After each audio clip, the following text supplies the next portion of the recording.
100 साल पहले महात्मा गांधी जी कांग्रेस पार्टी के प्रेसिडेंट बने थे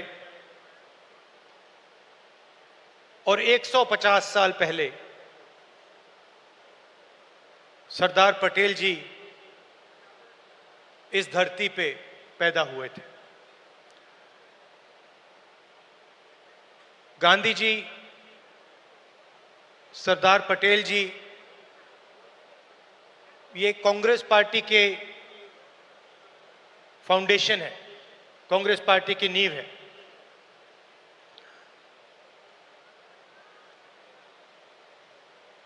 भाषण का मेरा एक प्लान था, मगर अजय लल्लू जी ने कुछ कह दिया तो अब मेरा प्लान डाइवर्ट हो गया है।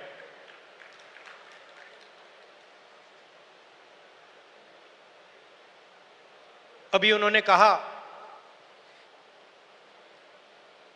कि मैं पिछड़ों के लिए, दलितों के लिए, आदिवासियों के लिए,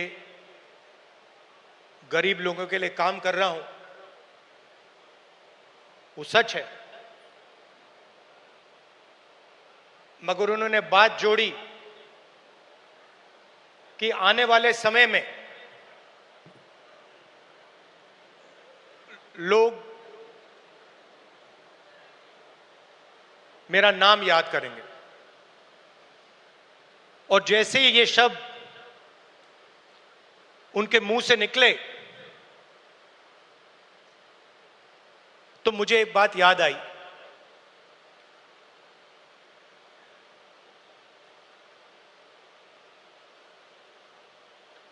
कुछ साल पहले एक जर्नलिस्ट मेरे से मिलने आए। हिंदुस्तान के जाने हुए जर्नलिस्ट हैं। ऑफिस में बातचीत चल रही थी। उन्होंने मुझे बोला कि वो या मुशर्रफ जी या नवाज शरीफ के मित्र थे और उन्होंने मुझे बताया कि उन्होंने नवाज शरीफ या मुशर्रफ जी से कहा था कि अगर आप हिंदुस्तान और पाकिस्तान के बीच में शांति लाएंगे तो पूरी दुनिया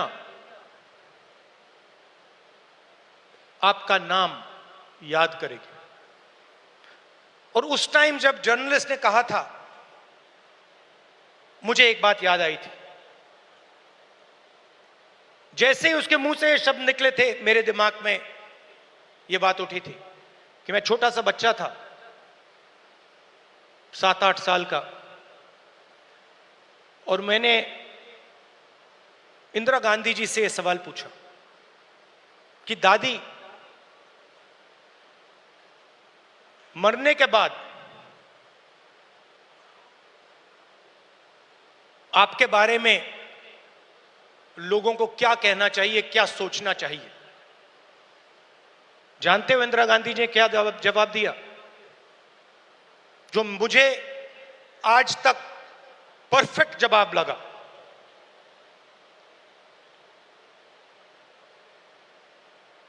उन्होंने कहा, राहुल, मैं अपना काम करती हूं, मरने के बाद लोग मेरा क्या सोचें क्या ना सोचें, मुझे कोई फर्क नहीं पड़ता है। मुझे इंटरेस्ट अपने काम से है और अगर पूरी दुनिया मेरे मरने के बाद मुझे भूल जाए, वो भी मेरे लिए मंजूर है, अगर मैंने अपना काम पूरा किया। तो यही मेरी सोच है। लोग क्या सोचेंगे क्या नहीं सोचेंगे, मुझे कोई फर्क नहीं पड़ता। सच्चाई क्या है और मुझे क्या करना है, वो मैं करना चाहता हूं।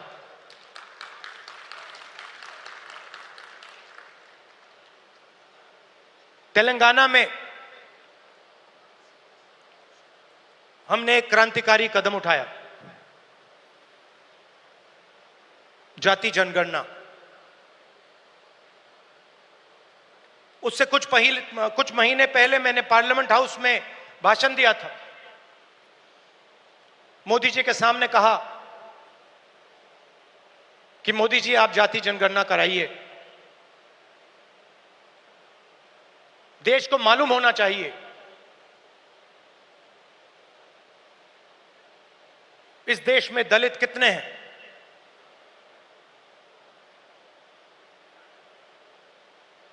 पिछड़ा वर्ग कितना है,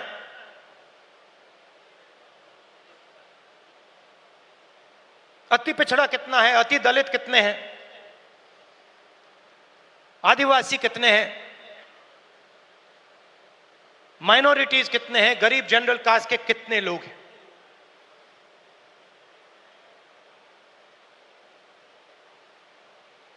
और मैं सिर्फ जाति जनगणना के पीछे नहीं था। जाति जनगणना एक कदम है, मुझे यह पता लगाना था कि इस देश में किसकी कितनी भागीदारी है। उस समय मैंने कहा था कि देश का एक्सरे होना चाहिए, पता लगाना चाहिए कि जो हमारे दलित, आदिवासी, पिछड़े वर्ग के लोग धूप में काम करते हैं,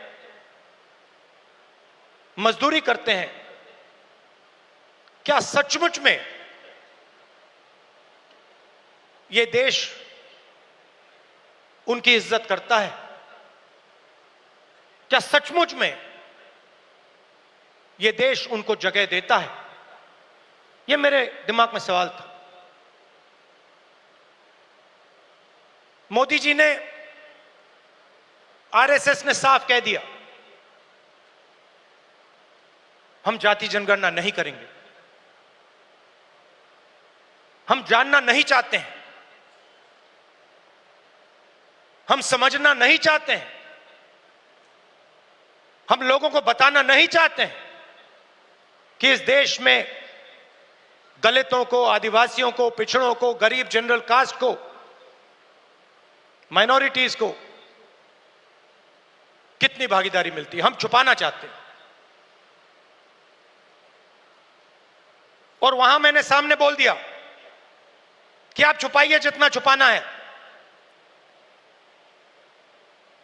लोकसभा में, राज्यसभा में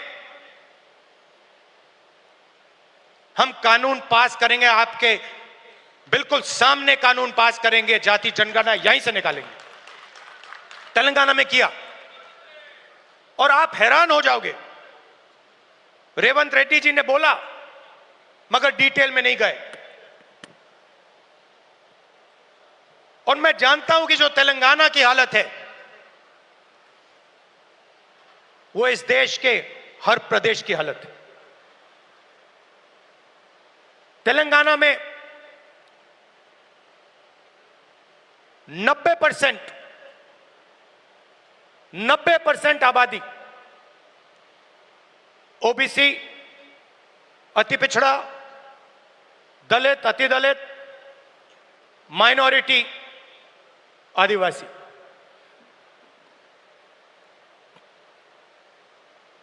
तेलंगाना का कॉर्पोरेट सेक्टर देखिए, मालिकों की लिस्ट, सीईओज की लिस्ट, सीनियर मैनेजमेंट की लिस्ट, 90% में से आपको एक व्यक्ति नहीं मिलेगा।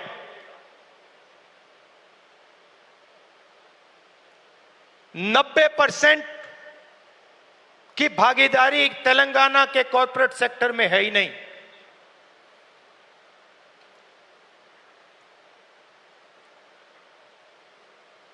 आजकल 21वीं सदी में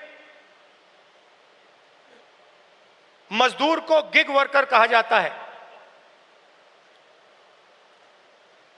वो घरों में खाना ले जाते हैं,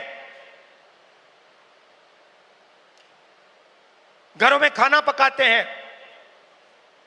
पिज्जा ले जाते हैं, अमेज़न की डिलीवरी ले जाते हैं, धूप में ले जाते हैं, सड़क पे मरते हैं। तेलंगाना में उनकी लिस्ट निकाली, सारे के सारे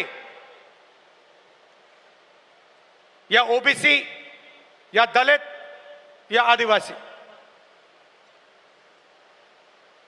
अब तेलंगाना में जाति जनगणना ने एक बिल्कुल नया औजार दिया है। तेलंगाना में हम सचमुच में विकास का काम कर सकते हैं।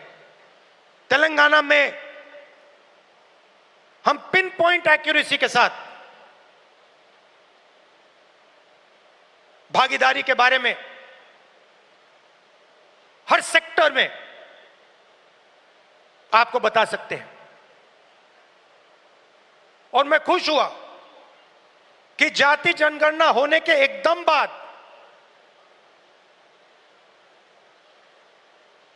हमारे चीफ मिनिस्टर ने और हमारी टीम ने ओबीसी रिजर्वेशन को 42% तक पहुंचा दिया है।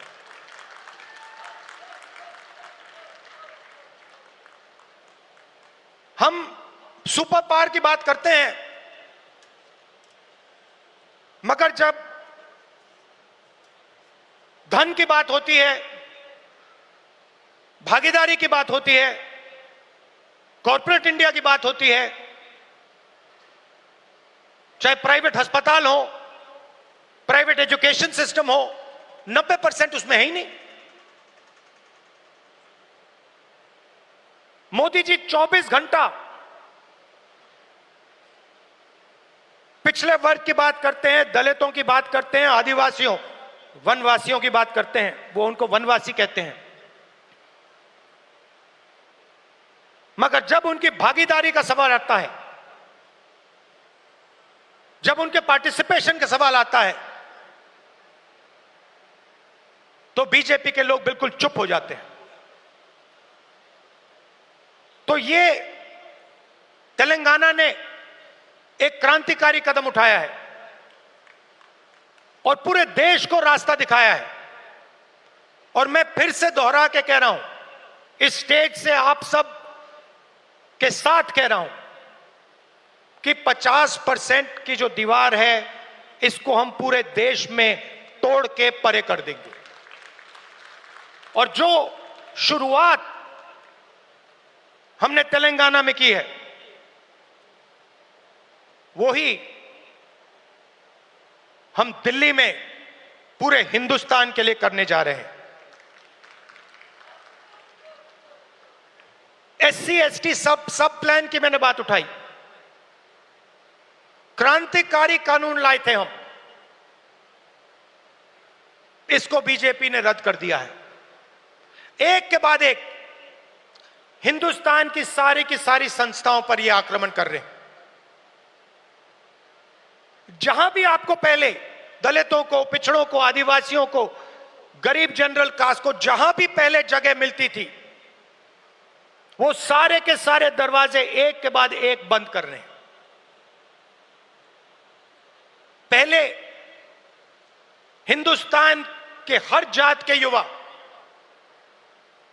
सेना में जा सकते थे, पेंशन मिलती थी, शहीद का दर्जा मिलता था, एक्स सर्विसमैन स्टेटस मिलता था। उसमें सब लोग जा सकते थे, खत्म कर दिया। आज हमारी सरकार युवाओं को कहती है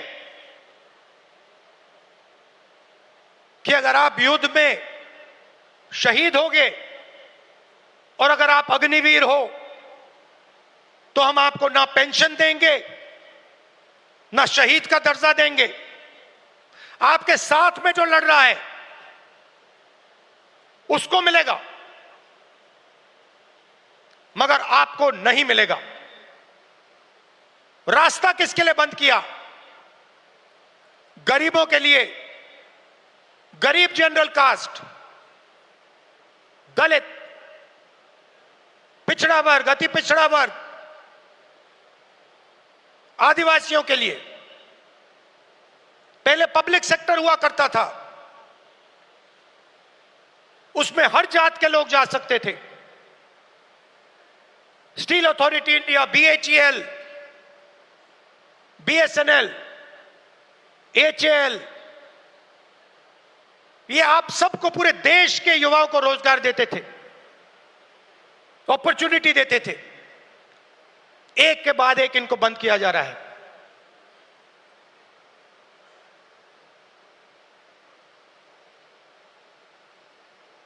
और किसको दिया जा रहा है? अदानी और अंबानी को। आप अदानी जी की कंपनी की लिस्ट निकालिए, मैनेजमेंट टीम की लिस्ट निकालिए, अंबानी जी की मैनेजमेंट टीम की लिस्ट निकालिए, बाकी कॉर्पोरेट्स की मैनेजमेंट लिस्ट निकालिए, आपको एक दलित, एक आदिवासी, एक पिछड़ा वर्ग का नहीं मिलेगा।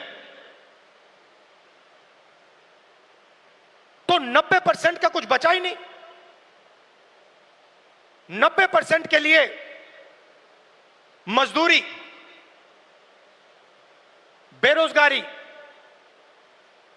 और हिंदुस्तान के सारे airport, ports, defence industry, cement industry, जो भी चाहते हैं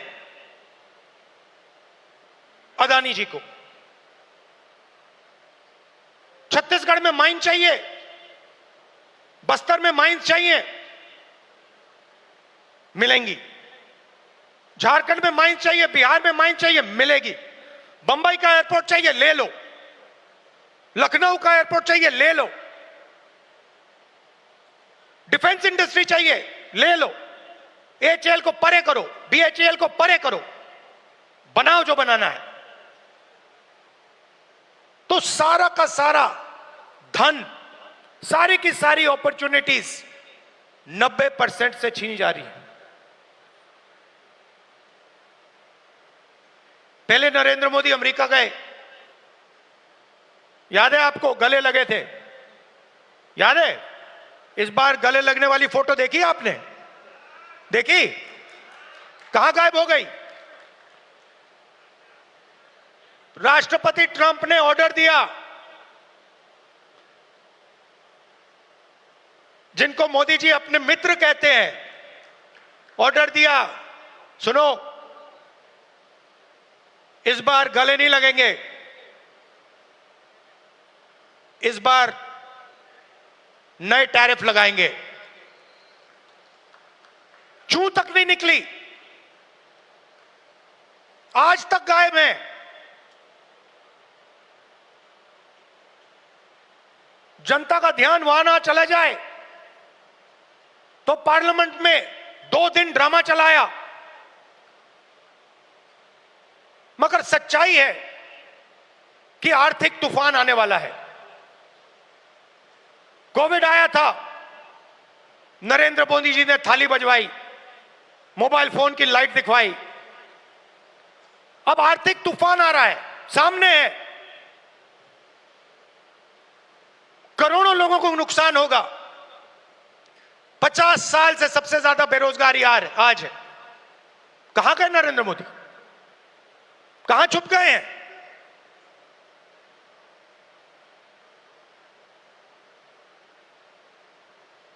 बांग्लादेश का राष्ट्रपति उल्टा बयान देता है और नरेंद्र मोदी जी उसके साथ बैठे हुए हैं, चुप, एक शब्द नहीं निकलता मुंह से। कहां गई 56 इंच की छाती?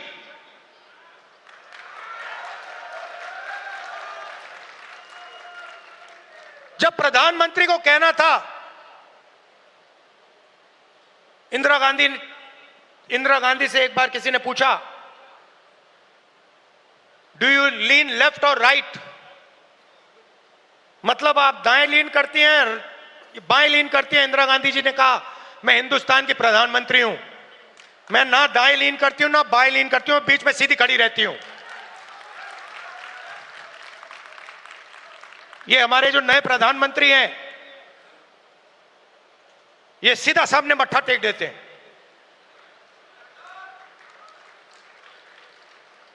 सच्चाई है हिंदुस्तान की, और विचारधारा की लड़ाई है।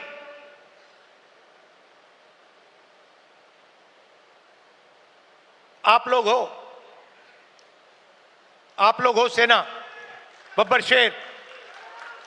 किसी ने कहा राहुल गांधी भारत जोड़ो यात्रा में चला। मैं आपसे सवाल पूछना चाहता हूं, क्या आपके बिना राहुल गांधी भारत जोड़ो यात्रा में चल सकता था क्या? तो आपको कहना चाहिए हम सब चले भारत यात्रा में और राहुल गांधी हमारे साथ चला था। आपकी शक्ति है, आपकी विचारधारा की शक्ति हमारी विचारधारा की शक्ति है, और देश आपको चाहता है। देश तंग आ गया है। आप देखना, बिहार के चुनाव में देखना, महाराष्ट्र के लोगों से पूछिए, आपको बताएंगे बीजेपी ने महाराष्ट्र में चुनाव कैसे जीता है। वो आपको बता देंगे किस प्रकार से जीता है।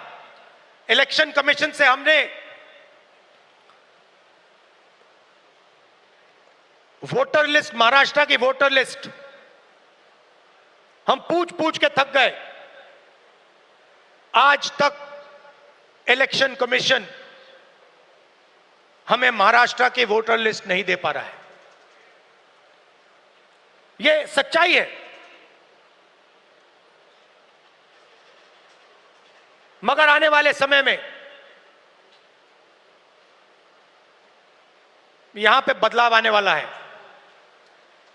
लोगों का मूड दिख रहा है। तो विचारधारा की लड़ाई है। आपकी विचारधारा है, गांधी जी की विचारधारा है। क्या फर्क है इसमें और आरएसएस की विचारधारा में? सबसे पहले, ये कॉन्स्टिट्यूशन जो है ये हमारी विचारधारा है।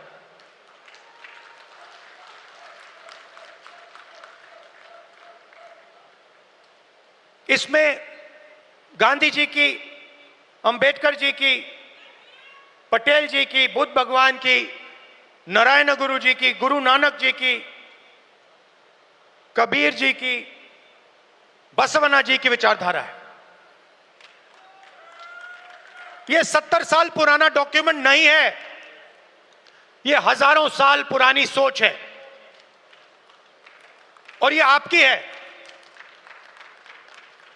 आपके खून, आपके पसीने ने, कांग्रेस पार्टी के खून, कांग्रेस पार्टी के पसीने ने यह कॉन्स्टिट्यूशन देश के साथ बनाया है, और आज इस पर आक्रमण हो रहा है।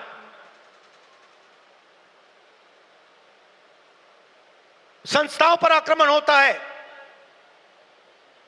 अग्निवीर, अदानी अंबानी को देश का पूरा धन, यह सब कॉन्स्टिट्यूशन पर आक्रमण हो रहा है। कॉन्स्टिट्यूशन में कहीं नहीं लिखा है कि हिंदुस्तान का पूरा धन 2-3 लोगों के हाथ में होना चाहिए। कॉन्स्टिट्यूशन में कहीं नहीं लिखा है कि हिंदुस्तान की हर संस्था में एक संगठन आरएसएस के लोग होने चाहिए। इस कॉन्स्टिट्यूशन में कहीं नहीं लिखा है कि हिंदुस्तान की सब यूनिवर्सिटीज के वाइस चांसलर आरएसएस के होने चाहिए। इस कॉन्स्टिट्यूशन में कहीं नहीं लिखा है कि हिंदुस्तान की दूसरी भाषाओं को, तमिल को, बंगाली को दबाया जाना चाहिए। कहीं नहीं लिखा है। मगर आरएसएस और बीजेपी रोज इस कॉन्स्टिट्यूशन पर आक्रमण कर रहे हैं, और इनको सिर्फ कांग्रेस पार्टी रोक सकती है, बाकी पार्टियां नहीं रोक सकती हैं। आप देखना,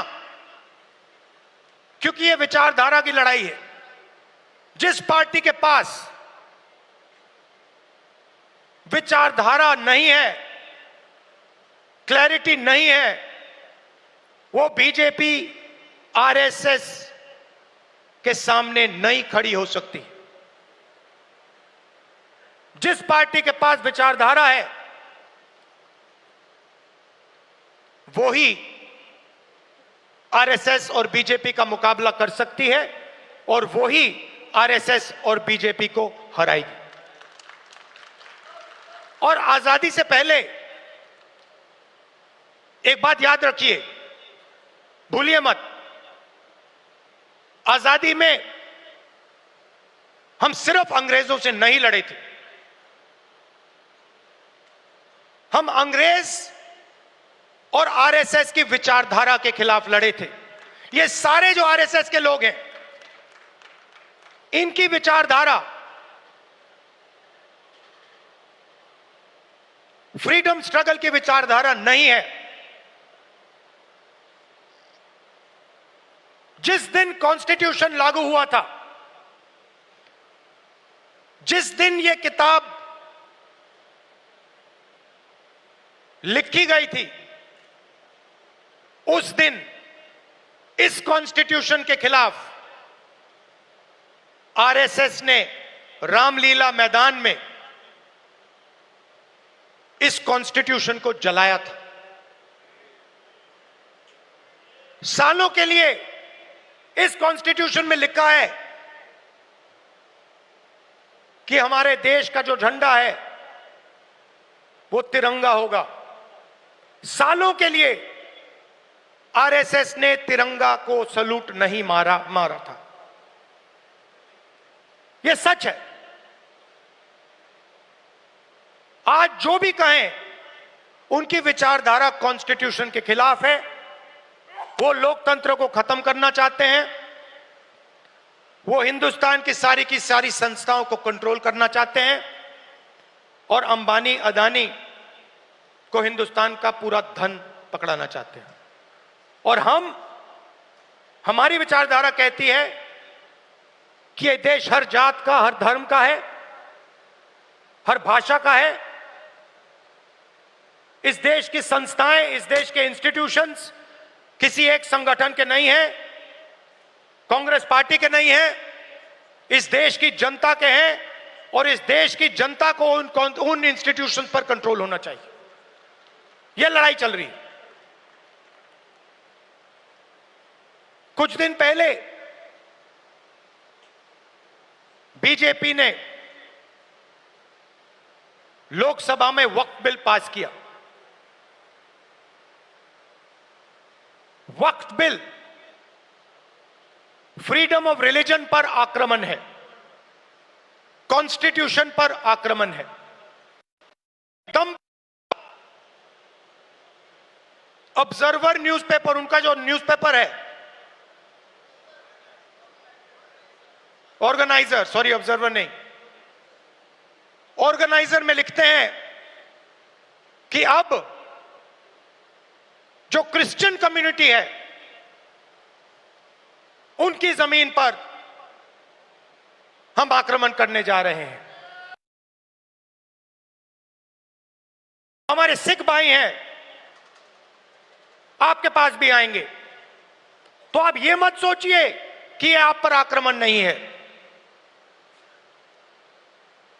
और ये एंटी कॉन्स्टिट्यूशन है और anti freedom of religion act है और ये देश के सब लोगों को मालूम होना चाहिए।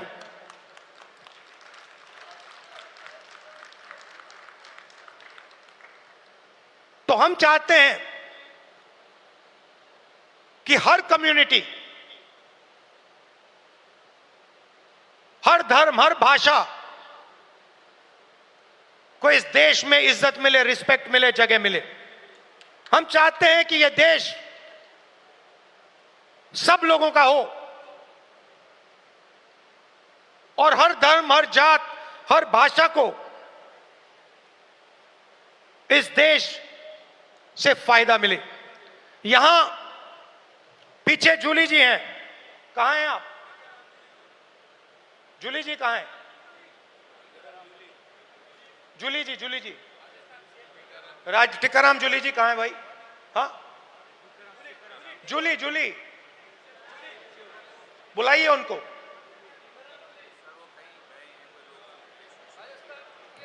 अच्छा, टीकाराम जूली हमारे सीएलपी हैं, राजस्थान के, दलित हैं,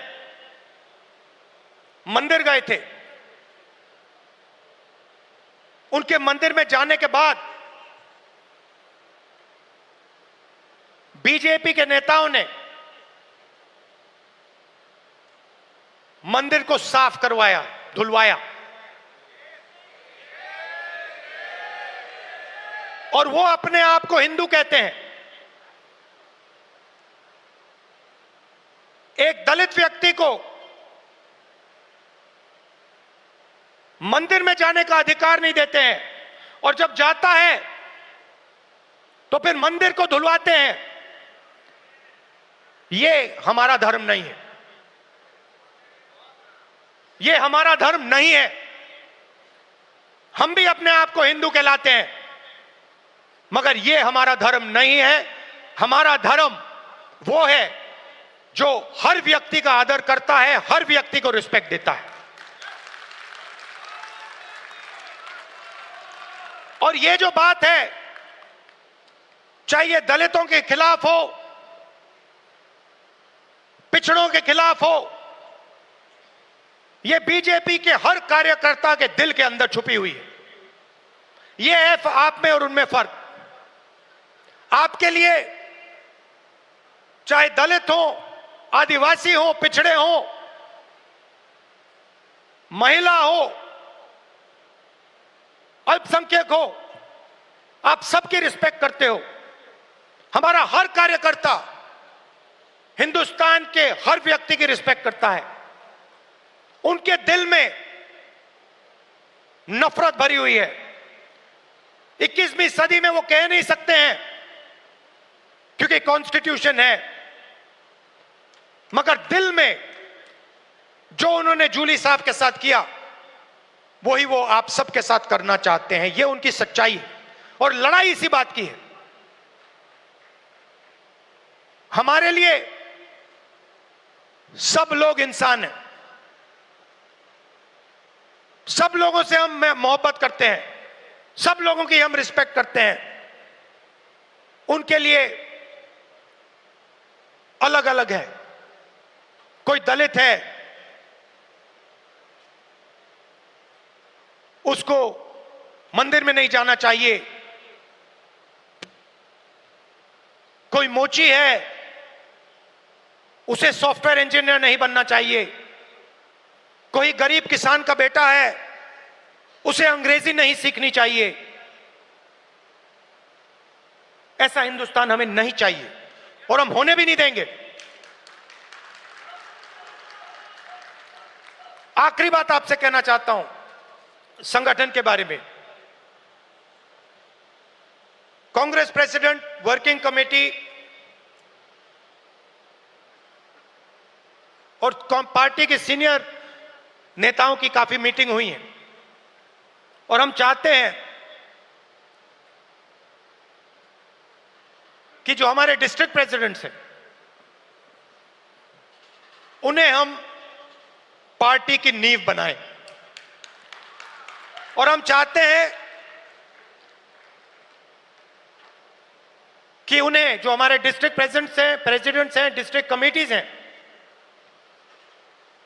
उन्हें पार्टी शक्ति दे, पावर दे और जिम्मेदारी दे। तो ये बदलाव हम कांग्रेस पार्टी में लाने जा रहे हैं। डिस्ट्रिक्ट कमेटी और डिस्ट्रिक्ट प्रेसिडेंट को हम पार्टी का फाउंडेशन बनाने जा रहे हैं।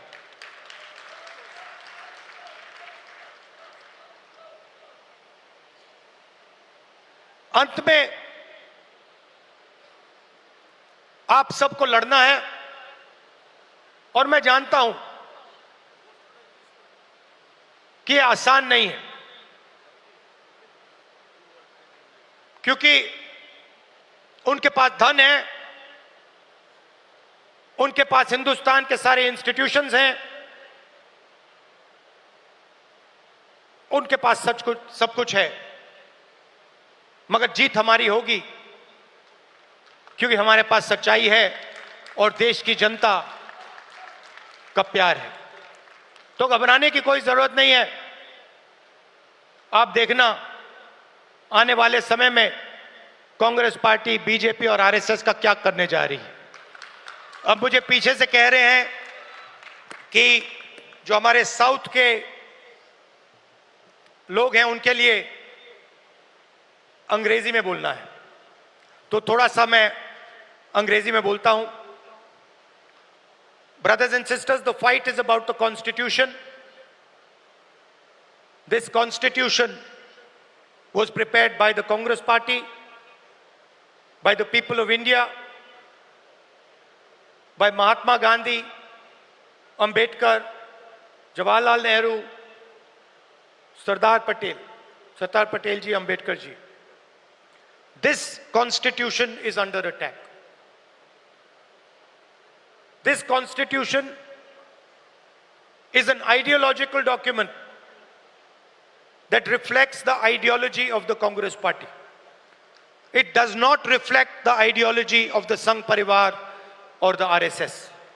And that is why they are intent on destroying this Constitution and capturing all the institutions that emerge from it. It is our duty as Congress members to protect this Constitution, to protect the rights of every single Indian, all communities, all languages, all genders. It is our duty and our right because it is our ideology that is reflected in the Constitution. The BJP and the RSS are attacking our institutional framework, and they think that just because they are in power, they have huge amount of financial capacity that nobody is going to resist them. They are absolutely wrong. The Congress worker and the Congress party and the large mass of India's people are going to fight for this Constitution and are going to defeat the RSS and the BJP. I also said that a few days ago, the BJP and the RSS attacked the freedom of religion. The Waqf bill and the article that appeared in the RSS magazine, the organizer, where they said that they are now going to attack the land of our Christian brothers and sisters, are both attacks on the Constitution of India. And they must be seen in that light. I also spoke about the caste census and about how we have taken a tremendous step in Telangana, which has revealed a lot about the communities that are participating in different activities in the state. Finally, I would request all Congress members from all our states that it is your responsibility to defend the Constitution. It is your responsibility to defend the ideology of the Congress party. And I'm proud that you do it every single day against great odds. Thank you very much. Namaskar.